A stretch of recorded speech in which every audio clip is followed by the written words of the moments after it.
So the best objections are handled before they ever come out, right? And once the objection comes in, it's because you probably didn't do something that you were supposed to do during the discovery process. That's why the discovery part is very, very important throughout the entire process. If we're talking here process wise, most people fuck up the process. Most people don't even have a process, and most people don't even understand that there needs to be a process.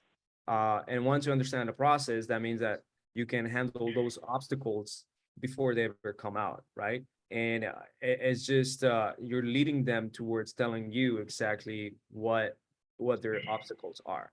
So here, for instance, I have a map of kind of like how the process is, and we have the discovery script. We're supposed to open up, connect with the person, start with report, and introduce yourself. After you set the agenda, right, and after you set the expectations, uh, we got to be able to find the gap from where they are right now to where they want to be. And then during finding the gap, that's where we ask uncovering questions about what would be something that will be getting on the way for them to making a decision today or soon with you. And that could be many different things. We covered last time, I think it was the belief ladder, how people have the belief that there needs to be a belief that there is some sort of pain. There is some sort of pain happening for them to take action onto something, right?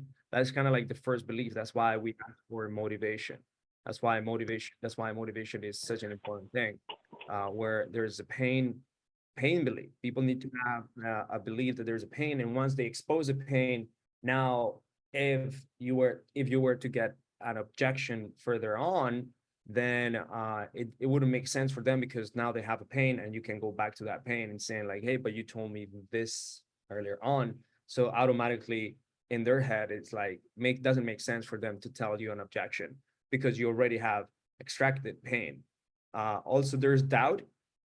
There's cost of not taking action or not doing it.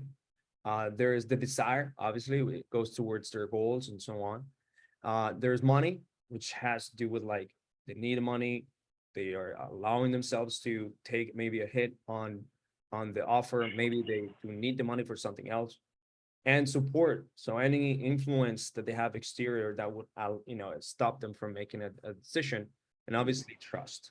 So those are the beliefs that we covered last time. And so therefore, in the discovery portion, after you set the agenda and you start understanding their current situation, understand their life, understand their property condition and their situation right now, and then you find what they want to do with this. Now you are pre-objection handling, which is the best way to do it, right?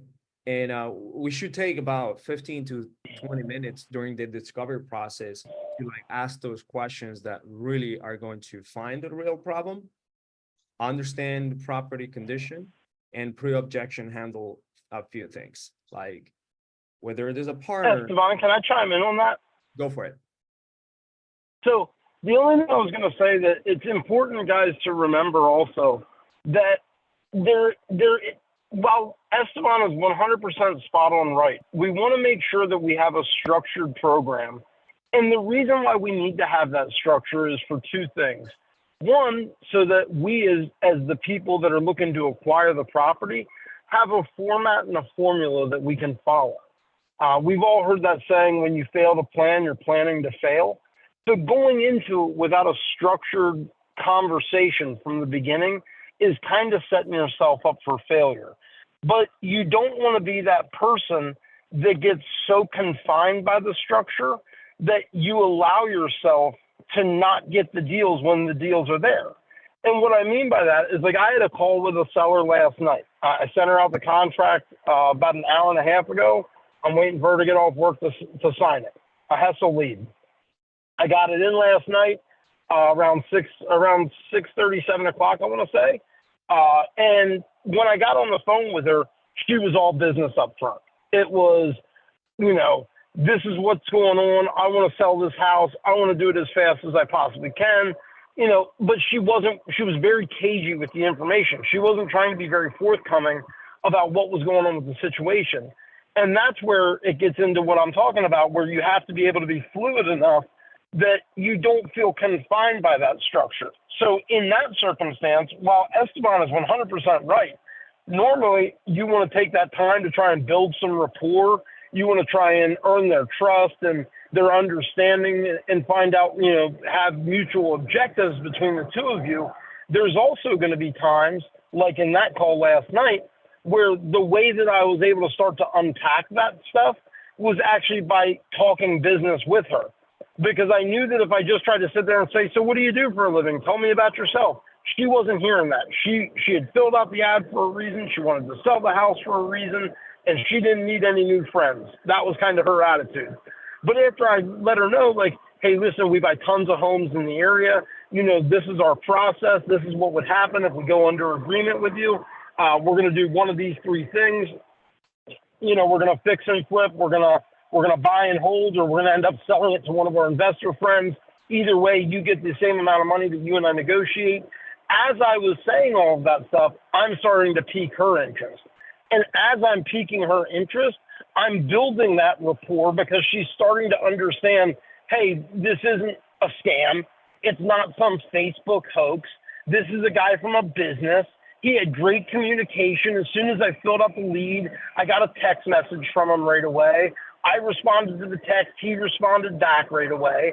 And through that, I was able to kind of set my anchor a little bit as far as we buy homes, in any condition, in any situation, and in any problem, but you have to be willing to talk to me a little bit about the house. And as we started to go through that conversation, I found that I was circling back. So I ended up doing the same rapport building process, what Esteban just said. The only difference was sometimes it has to be, this is who we are, this is what we do, and this is why we're doing it. And then you can circle back to that rapport. I ended up finding out that her husband passed away 14 years ago. She's had a hard time moving on. The house reminds them of him. They had just built it before he passed, or they just built it and moved in right before he passed. She doesn't want that large of a home. I found out all the questions that Esteban's talking about, but sometimes we have to remember that even though we can have the best of plans and the best of intentions, we have to be willing to be fluid enough to change given the circumstance. And that's why it's so fundamentally important to have that good basis foundation to build yourself upon by learning the script, by learning how to do a good warm-up, by learning how to be able to ask the Socratic questions like he's talking about, to really do a good discovery process, even if the discovery process has to come 10, 15, 20 minutes into the call. It's still important because once I knew her motivating factors, once I realized why she's on such a tight timeline, because she was under contract with somebody else, they ended up backing out because they couldn't get the funding to buy the deal because their lender wouldn't lend to them on that amount, and it wasn't really a legit wholesaler to begin with, et cetera, et cetera. I was able to start to discover the real motivation behind why she was so, this is what's going on, cut and dry. She felt like she got burned by the last guy. She was under agreement for 60 days, a week before the agreement. He ends up backing out, et cetera, et cetera. I ended up putting it under agreement for $35,000 less, or I sent an agreement out for $35K less than what the last person she was under agreement with was. And I did that because it was like, well, look, you're kind of catching me off guard. I've got 9 different flips going on right now. I've got 6 different properties I'm wholesaling. So if you want me to commit, $230 in 10 days, you're going to have to really work with me as well as me work with you. It's going to take that mutual thing. And as soon as I said that, she was all game, she was on the court ready to play ball, so to speak. Right, correct. So I think that Jesse, at the beginning, what he did was that he set the tone to be the authority of the conversation and started leading right away, because she wanted to essentially play old business and hardball. Some sellers are more direct. Some sellers, they let you actually speak, or they answer all the questions. But some sellers just want go straight to the point, or they want to take over control of the conversation. And it's just a form of setting the frame or reframing at that point where you are the authority. So for example, here at the very beginning, once you set the authority, so there's different ways to do it. But for example, here, awesome. In short, we help homeowners sell their house with the best type of offers in their market. And we have worked with hundreds of homeowners that have been in tough situations and needed to sell their house. We came in and helped them quickly and conveniently. For example, we just helped Mary the other day, close to where you live, to sell their house, and we even helped them move out of it. However, we're very particular about who we work with because not every house may be a good fit for us. And then we're just going to tell them that we're going to ask them a few questions. And if it's a great fit, we're going to give them a good offer and things like that. So that was the part where Jesse was talking about, like you definitely need to reframe certain things and then start asking qualifying questions that end up being Socratic questions that essentially remove some of the objections that could potentially come out in the future. Like we were talking about here, there are 7 beliefs that we really want to cover. This is in any sales process. So if you actually become expert on this, you can literally, because sales is such a great skill to have. You can plug and play in many different scenarios and in many different industries. So for example, at the time where we actually are pre-handling objections, we really are asking questions that would remove the obstacles or show the obstacles that could come out from, let's say, selling their house because there is some sort of partner or spouse. There's some sort of influencer outside that will help them on their decision. Maybe the timing is not right, right? Like they're waiting for something.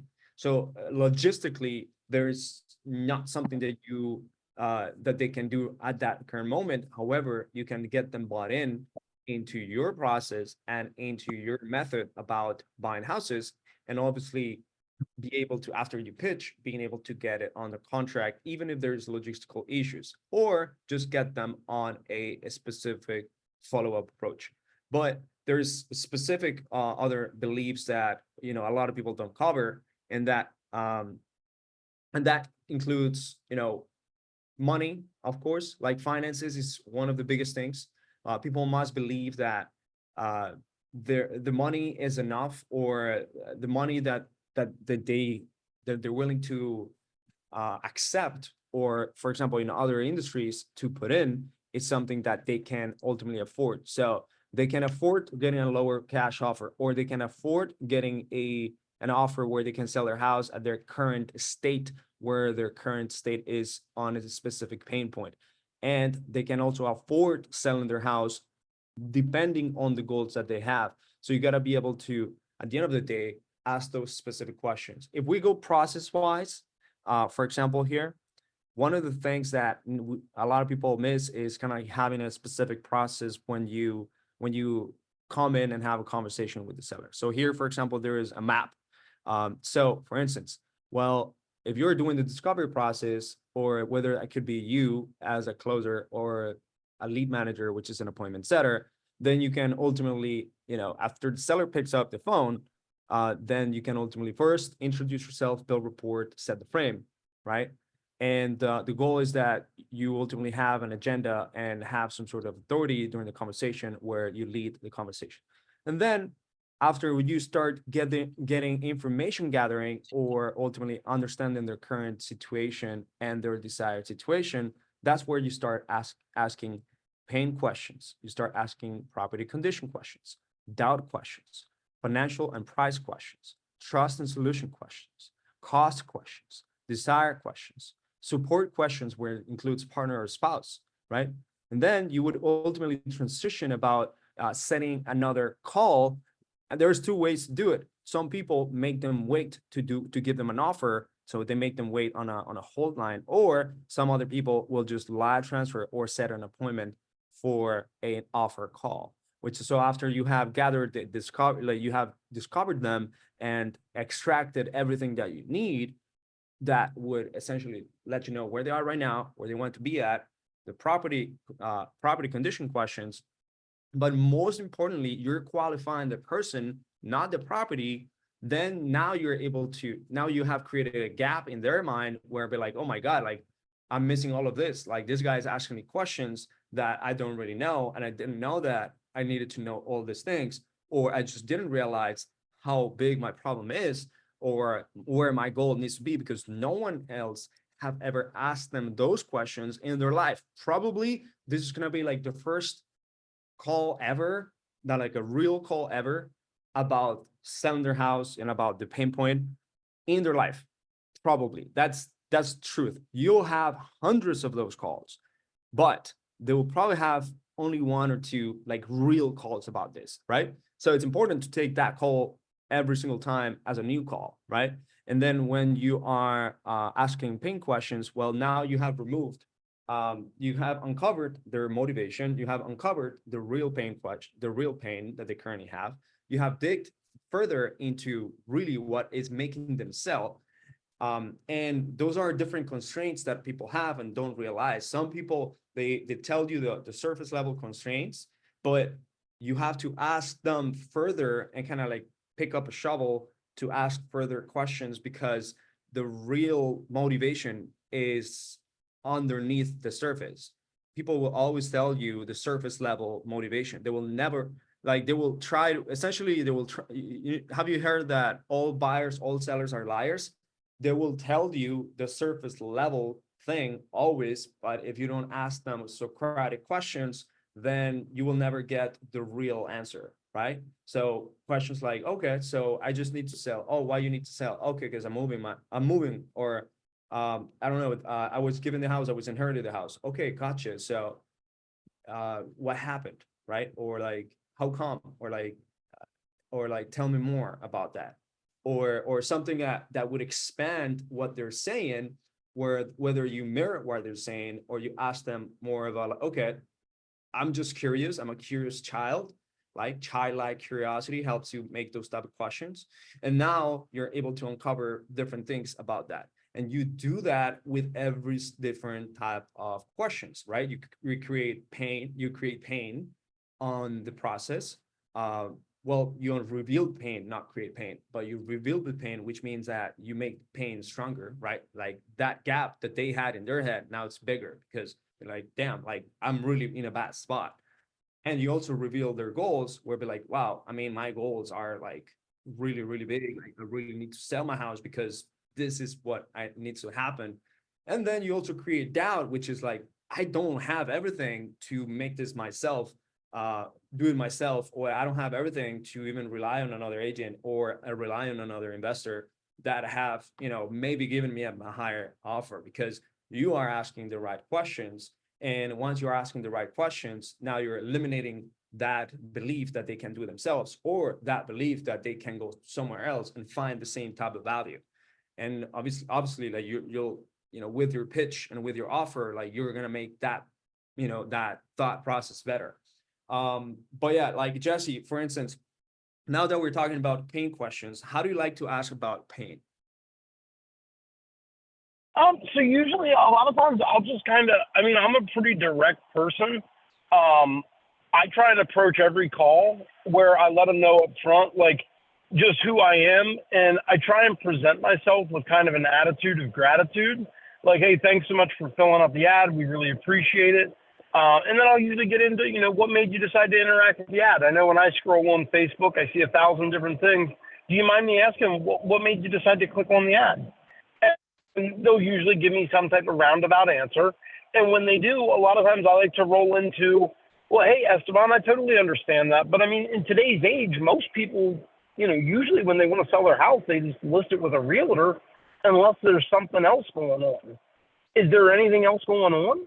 And I'll let them kind of tell me. And in some instances, they could be a little reserved and maybe not be super forthcoming with the information.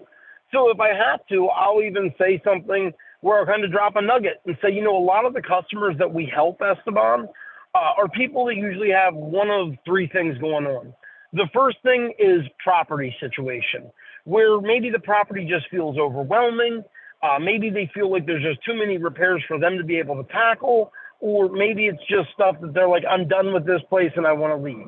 The second type of folks that we usually find ourselves trying to help out of situations are people where maybe it's a life situation. Maybe they're going through a divorce, there was a death in the family, it's an inherited property, something like that. And lastly, and if this would apply to you, by all means, I don't mean to be offensive, but sometimes there's a financial situation. You know, I just had a person that we talked to and are buying their house from, where they were, unfortunately, they had fallen on some hard times during COVID. And because of that, they ended up running a bit delinquent on their property taxes. And they were a few years delinquent, and they were afraid it was getting to the point where the sheriffs were going to come try and take the property. Is there any of those types of situations going on with you currently? And I found that usually when you pose it like that, as just kind of a probative question, but with a friendly tone and tenor to your voice, they usually are like, oh, wow. Because people, in my opinion, people like to feel like they can relate to a situation. So when they know, like, hey, you know, these are the types of folks we usually find ourselves interacting with the most, sometimes that will draw out the true objection from them, or really not the objection, the pain points that they're going through, because now they feel that they can relate to that. And once they feel that it's a relatable situation and that you're not going to embarrass them, you're not going to try and, you know, belittle them for their situation, they feel more adept to opening up and becoming more conversive with you about what's really going on in the situation. All right, sounds good. So, I mean, let's go back to hear the script real quick.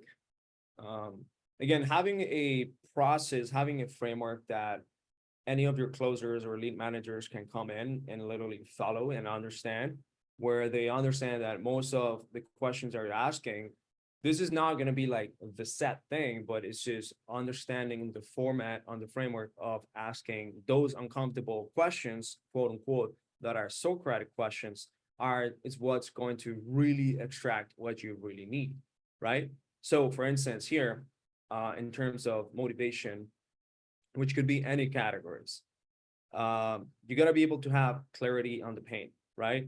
Fully isolate the pain. So for instance, there is different type of Socratic questions, such as like, how long has this been going on, right? Can you tell me more about that? What have you tried to do about it? Like, what was your game plan to solve this? What was it that you were planning to do if you didn't talk to us? When you say this, what do you mean by that, right? Where you ultimately mirror and then you label by saying, well, it seems like it's a little bit tough. It feels like a little bit tough. It sounds like a tough situation. It sounds like it's not really the best scenario right now. So what's next, right? And you have to be able to really extract the pain with those type of questions. The other questions that we're going to talk about is the doubt questions. I like this doubt questions because the prospect must believe that they cannot fix this themselves or someone else cannot fix it, even if they have spoken with a realtor, with another investor. Like, someone that asks the right questions will automatically set the tone as if I am more of an authority. I know more. That's an interesting question. If you ask those questions, which are really childlike curiosity type of questions, because you're going to be like, okay, so tell me more about this. Like, you have done this, you have been going through this for a certain amount of time. Nothing has happened. All right. Have you tried ultimately doing this? How come you're not doing this? It should be questions that really understand or eliminate any type of like, someone else can do it, I can do it myself, or there is, you know, a better solution out there, right? And those questions will really uncover the truth. Like, those questions ultimately make them sell them on you. Like, they'd be like, oh, that's why I'm talking to you, because I really need to solve this issue. Like, there's a lot of doubt that I can't even solve this myself, or I cannot solve this with anyone else. And you being in this conversation, you are my only solution, my only salvation. So those are type of questions that we ultimately want to be asking. Like, this ultimately, this is like, if we go to this map right here, they call it the bind pocket.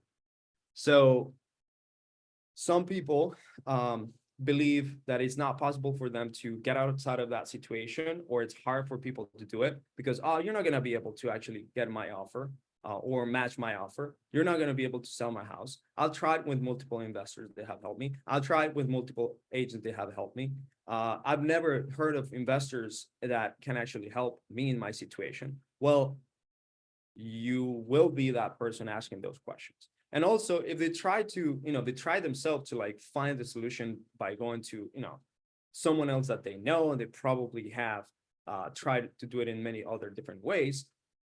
That should also reveal that that should also reveal that they can, they have tried many different ways. They probably asked a few questions, asked for help here and there, called a few investors that didn't pick up the phone, called a few agents that, gave them some shit answers. And though that creates doubt that nothing else is better but you, right? Those are those type of questions that you should be asking. Let's talk about, for example, money questions. So I like the money questions because it tells us exactly where they are in terms of like what should they be able to receive as a cash offer or as an offer itself. Hey, can I chime in on that last point that you just made for a second? Yeah, go for it. I've had that happen to me a lot of times, and I know when I was brand new, a lot of times I'd be like, oh, this guy was an asshole. He wouldn't speak to me. And I started to realize that it wasn't that a lot of times the person was just trying to be inherently rude, but when somebody feels like they've got burned or they've had their trust betrayed, they can oftentimes be hesitant to issue that same level of trust. It's no different than if you're in a relationship and your significant other cheats on you. The next relationship you go into, a lot of times people are like, oh, I don't even know if I want to date anymore, all that type of stuff. But then you meet somebody and you start to fall for them again, and you realize, hey, it can be okay. The biggest thing for a person, if they're going to be a wholesaler, is that when that person starts to give a little bit of pushback or seems like they don't trust you or tells you how they've spoken to other investors and they weren't able to perform or whatever it might be, the worst thing that we can do is allow ourselves to mentally shut down because of that.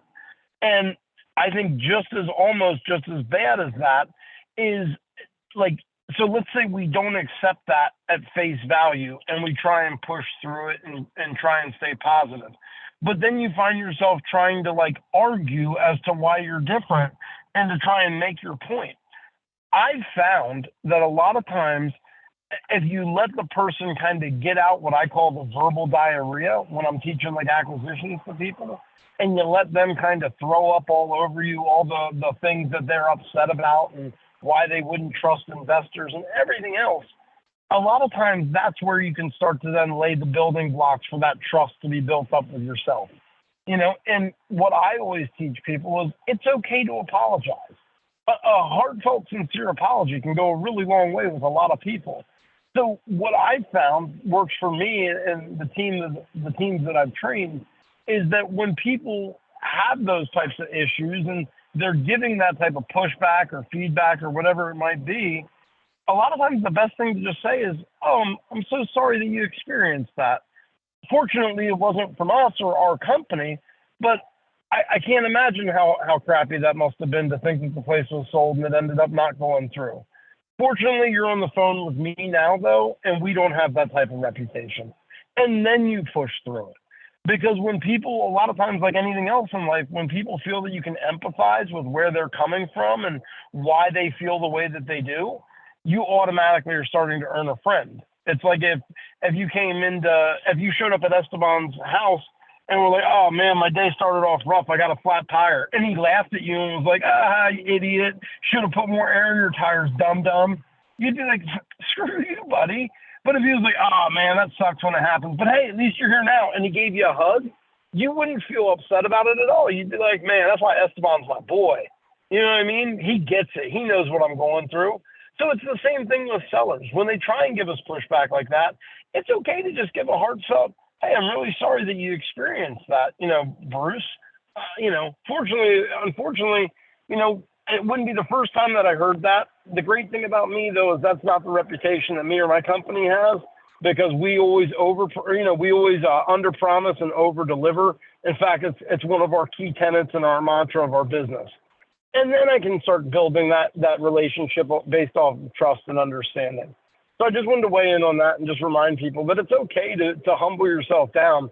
You don't have to be, kicking in the door, waving the flag saying you're number one all the time. It's okay to just let people know, hey, I'm really sorry for what you went through, but fortunately we're on the phone now, and we're going to be able to get this problem solved for you. That's right. So Jesse, about we have quickly conversation about maybe you you can tell us some real case studies of situations where you maybe uncovered an objection, and you knew that if you didn't uncover that objection before you dropped the price, before you gave the offer, you would never have been able to actually overcome it, or it would have been harder, not maybe never, but just harder because you didn't ask that question after. Or if you did get an objection, once you gave the offer, how do you use the objection from the discovery process in order to overcome that objection? So let me just make sure I understand what you're saying correctly. Yeah. You're asking me about times where I have basically an objection has come up very deep into the conversation that I was not aware about. Correct. So let's say, yeah, for instance, absolutely. That absolutely. I've got a bunch of them I can talk about. Yeah, or even maybe you did get an objection and you kind of covered it at the very beginning, so it was easier for you to get back to it because now you have the ammunition to take care of that objection. Make sense? Yeah, absolutely. So I think of one, a woman named Joyce Brenner. The situation with Joyce was we talked about a lot of things in the discovery process. We talked about the motivation, her pain points, everything under the sun. And when, I tried to ask, is there anybody else that we would need to talk to about this? Is there anybody else that's going to be part of the financial decision-making process? How would, and we're going through all of those types of questions in the discovery process to make sure I'm talking to the right person that can make the decision to either sell the property or not sell the property. As we are going through that, I'm getting the, nope, it's my decision. My word is final. There's nobody else you'd need to speak to except for me, et cetera, et cetera. Then we get to the very end of the call. And at the end of the call, she says, hey, hang on, sorry guys. I'll give you a call tomorrow. Sorry, I was talking to a painter. All right. So as we get to the very end of the process and we're having, okay, here's the price, here's the offer part of the call. Suddenly, out of nowhere, she comes out with, everything sounds good to me. I'm on board with all of it, but I got to run the decision by my brother. And I said, oh, okay, I thought you were the only one making the decision on this. And she said, well, he handles all the financial stuff for me because I don't like to be involved with the minutia. I just get, overwhelmed with the numbers and et cetera, et cetera. So now I've been on the phone with the person for almost an hour. We've had a great discovery call, found out about the property, her, the situation, everything. And suddenly I'm back to square one. She can't even make the decision. She has to talk to the brother. And the brother, as we're going through, and I'm like, oh, gotcha. Well, what's going on with your brother? And trying to ask questions about that, I find out that she doesn't want to call the brother right now because he's busy. He runs a business. He has a plumbing company that he's running. And, he stepped in because she got herself into a bad financial spot with some things, this, that, and the third. And I then find out that she had spoken to another investor and the brother shut down that deal. So she had an offer from another investor and then the brother came through and shut down the deal, told her, no, we're not doing it this way. But she was the owner of the property. So I had to kind of think quick and think on my feet, and I asked her some honest questions. I said, let me just ask you a couple honest questions if I can, because I really want to understand the situation. I said, is it that you need to talk to your brother to get permission, or is it that you want to talk to your brother to feel assurance? And she thought about it for a minute, and she said, well, I just want to talk to him. And I said, well, the reason I asked is because I know with me, a lot of times when I feel like I'm ready to make a decision on something, what I end up doing is I say, well, let me talk to somebody else about it because I want to get somebody else's opinion. And really, it's not that I'm asking to get somebody else's opinion, like, am I making a good decision or a bad decision? But I want somebody to validate the decision that in my heart I feel is best for me. And I said, can you relate to what I'm talking about? And she goes, yeah, I definitely can. And I said, but on the same token, you and your brother have talked about what you'd be willing to sell the house for before.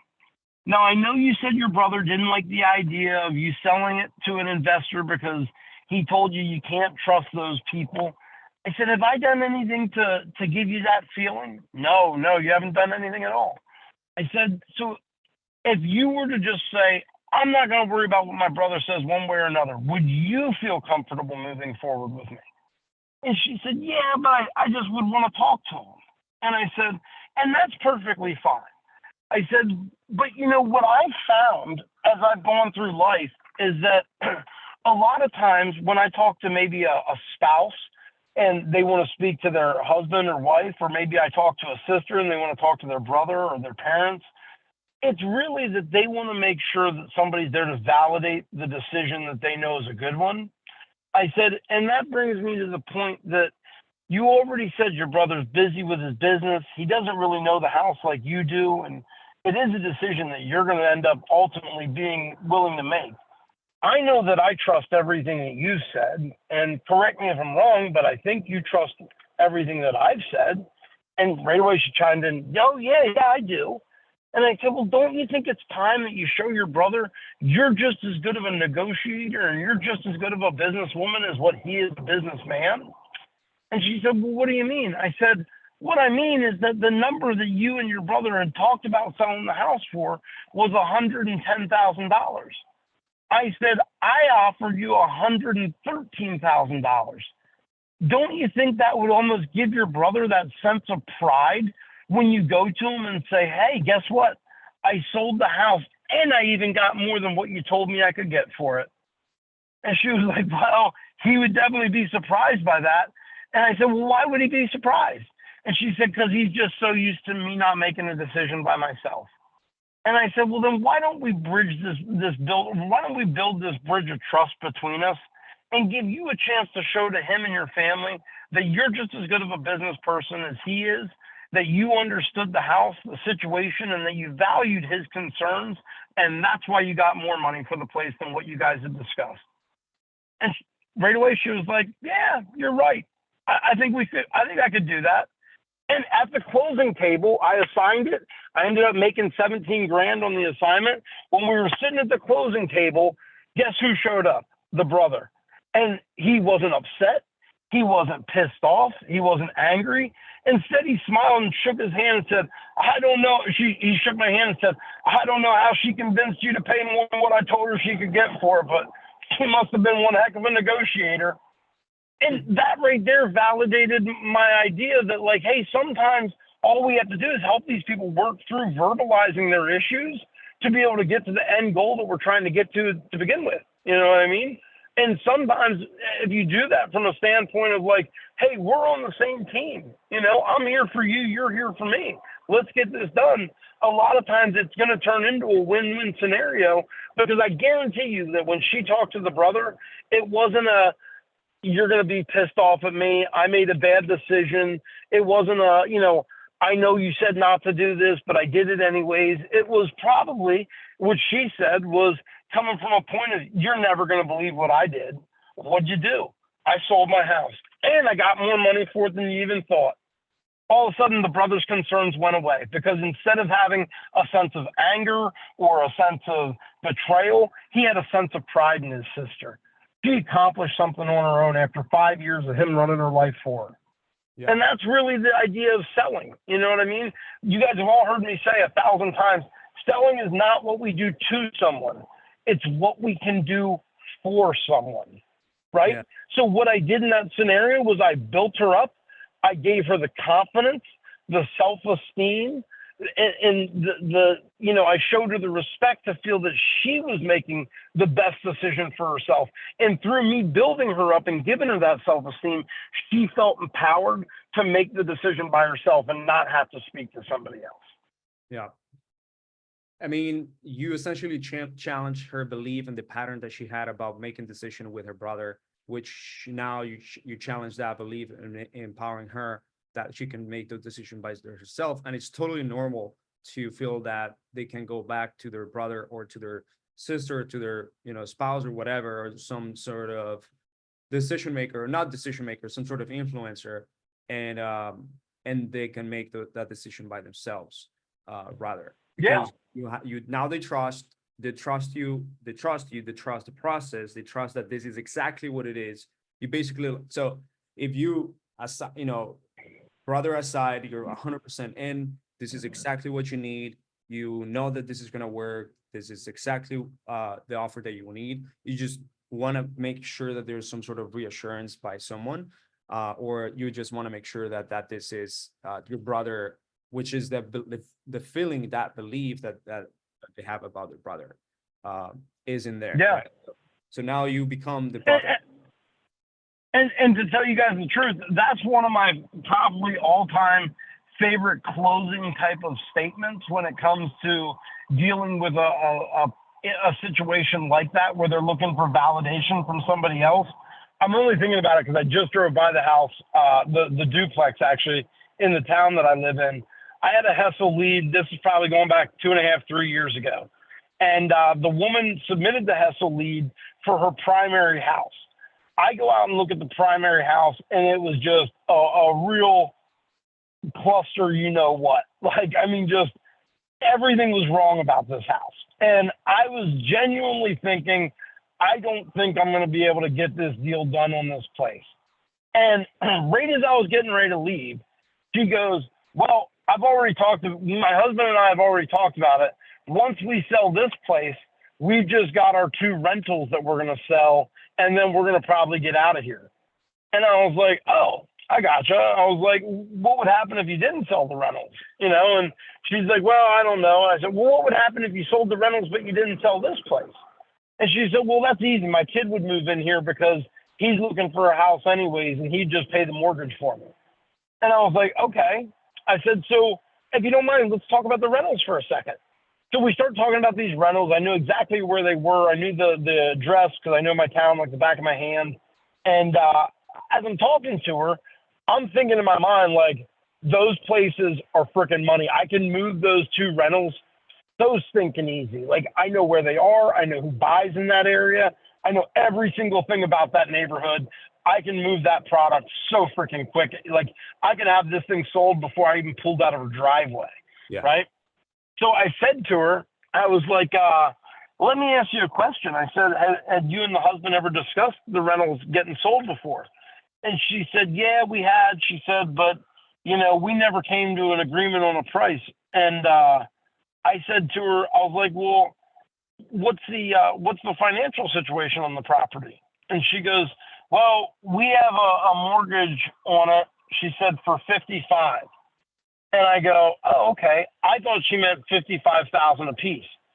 And she goes, so, anything that we get over that, we're just going to put it towards the principal that we owe on our camper that they wanted to leave the area and go travel. Her husband was retiring. And I said, oh, okay, understandable. And I said, I know we weren't here to originally talk about the rentals. I said, but because I am pretty heavily involved in the rental market in this area, I said, just going to throw a number out at you. And I was going low, right? I was going real low on this number. Like, these places sell for, on market, they would sell for 130,000 a piece, right? Easy, in like a rough kind of condition. And I knew that she had just said that they owed 55 a piece on them. So that they owed 55 on it. So I'm thinking, let's just throw out a low number and see what she says, right? So I'm like, just out of curiosity, I said, if I could do like 65 for the rentals, would that be something that would interest you? And she goes, for both? And just out of natural, just me being who I am, I go, yeah, I'd rather buy both of them. And she goes, so we'd make 10 grand. And I said, are they wrapped into the same mortgage? And she goes, yeah, we consolidate them. They're just under one mortgage. And I go, yeah, then we could buy them for 65. And she goes, could you do 70? And I said, ooh, that's pulling at some teeth. I said, but you know what? I could do the 70 if that would be able to get the deal done. We bought both freaking houses for 70,000, right? I dispoed them for 76,000 a piece. Dude, we crushed it on that deal. It was freaking hilarious. Like, I walked out of that house thinking, what the hell just happened? Like, when I called my old partner, Isaac, and I was like, dude, you're not going to believe it. I just bought 2 houses for 70 grand. He didn't believe me until he saw the contract. And then we were like, dude, we just hit pay dirt, man. Like, pay dirt. And it just happens like that. You know what I mean? So you can't ever like read into a situation. You just got to play it fluid and be adaptable and amenable to whatever happens. Is when you cover it and you handle it, you think on your feet, because people are people, right? If I walked up to Esteban's door, knocked on his car window, and had like the mean mug face and looked all pissed off and grumpy, and I was like, hey man, you're parked in the wrong spot, he'd be like, okay, whatever, thanks, pal. But if I walked up smiling ear to ear and I was like, hey, man, I just wanted to give you a heads up. You're parked in the wrong spot. You might want to move because there's a cop down the street. He'd probably look over and be like, oh, thanks, dude, and put his Tesla in drive and pull into another spot or whatever Teslas have. I don't know if they have a drive button or not, but, you know, and that's just people in general. When you go at them with a smile and a friendly demeanor and a happy tone in your voice, you can say anything you want to people sometimes, as long as you do it with a smile. Because that smile is transparent. That energy is transparent, even over the phone. And the other thing I'm going to say with that, because I do got to kind of wrap this up because I have to go into a store real quick. But the other thing I was going to say is with that, you know, you can say anything you want with a smile, but something that I was planning on talking about on the lead conversion training next week, which I don't know why I don't think about it as often as I probably should, but I was talking with somebody yesterday afternoon. And I'm like, well, did you jump on a Zoom call with the seller? And they were like, no. I was like, why not? And they were like, I don't know. I've never done that. Dude, I get on Zoom. I ask almost everybody. As soon as I get on the discovery call with them, I'm like, hey, do you have an iPhone? No, I have an Android. Do you have Facebook Messenger? You know, and I want to get on a video call with them. The reason why is because when they can see my face and they can see me smiling, they see me laughing, they see me in a jovial mood, guess what they're willing to do? Drop all the guard, drop all the tough Tony shit, and just be super down to earth and want to have a good conversation with somebody. That's how you end up making a friend with the people, you know, because they see you're laughing, they see you're smiling, they see you're having a great attitude. So as you guys aren't doing video calls, I really hope that you can try and start to incorporate that, because I think it makes a big difference for my conversion percentages. Huge. It's a big game changer for me. Yeah, it's huge, honestly. Yeah, especially because people are like, if you're virtual, it's a total different game than going to the in-person thing, right? So if you're virtual, harder to make that human connection. So that's why doing a Zoom is way better. We actually do Zooms as well, because imagine just doing everything through the phone, doing the pitch through the phone. I'm like, this person could be literally a scam, but no, not really. Like, it has a full credibility. It's a human being and willing to do all these things that are outside of the norm. Increases your conversion drastically. You know what I mean? It's kind of like doing in-person meetups, right? And just so you guys know, even like Esteban and I talk about the lead conversion calls all the time, this thing all the time. And like, we'll apologize to each other when we're like, hey man, I'm really sorry, but can we do this phone call just over the phone? Because we're so used to, like, we want to see each other's face. We want to see each other's mannerisms. We want to see, you know, we want to have that human connection where it's not just a voice on the other line, but there's a person there. Like right So- now, I'm standing in Lowe's. I'm standing in Lowe's because I had an appliance delivery today, and they delivered a stainless steel fridge or right, stove. you went to pick up some Chipotle. I know that. I mean, Yes, that's it. I went to pick up some Chipotle here with the washers and dryers. So you got me busted, sir. But all right, guys. well, listen, yeah, I hope got to that- jump off here. But guys, I think it was a great call. I hope all you guys took some positive stuff from what Esteban was saying.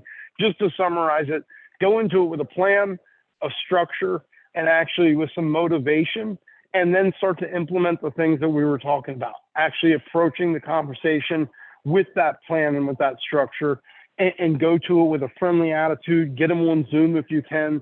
And I think it's going to make a big difference in not having the objections come up at the end and actually discovering them through the process. That's right, guys.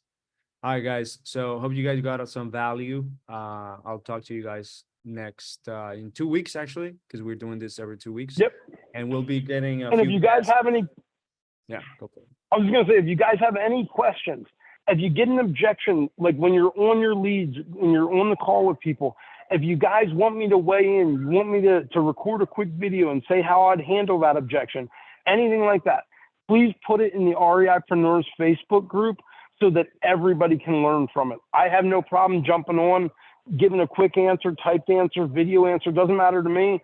Esteban can weigh in, but we can also bring outside people. We can get Eric Brewer to chime in. We can get Ian Ross to chime in. And we can get a lot more feedback and a lot more, give you guys a lot more value through your interaction. Yes, absolutely. All right, guys. All right. Have a good one. Awesome. See ya. Yes, thanks a lot. Esteban, thanks a lot. Have a great day. Take care. Bye-bye.